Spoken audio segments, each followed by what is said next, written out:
1.5 dot dot dot infinity পর্যন্ত থাকলে answer কত হবে? খুবই সহজে বলতে পারবে। রুটের ভিতরে যে সংখ্যাটা আছে সেটাই অ্যান্সার, মানে অ্যান্সার হবে 5। ঠিক আছে, তো এটাও দেখো রুটের ভিতর 5 আছে, তাহলে কি এটাও 5 অ্যান্সার হবে? কখনোই নয়। কেন বলো তো? এটা ইনফিনিটি পর্যন্ত নেই, তাহলে এটা অ্যান্সার কত হবে? 5 লিখো। এরপর দেখবে কটা রুট আছে, সেই রুটগুলোকে 2 দিয়ে গুণ করবে। 2 গুণিত 2 4, 4 গুণিত 2 8। প্রত্যেক রুটের জন্য 2 ধরবে আর গুণ করবে, তাহলে হচ্ছে 8 পাচ্ছি নিচে। উপরে কত হবে? 8-এর থেকে 1 কম, উপরে হবে 7। সেরকম এটাও 5 লিখো।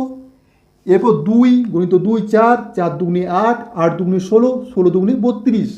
নিচে 32 লেখো, উপরে 1 কম, মানে 31। তো এটার অ্যান্সার কত হবে? প্রত্যেকে কমেন্ট করে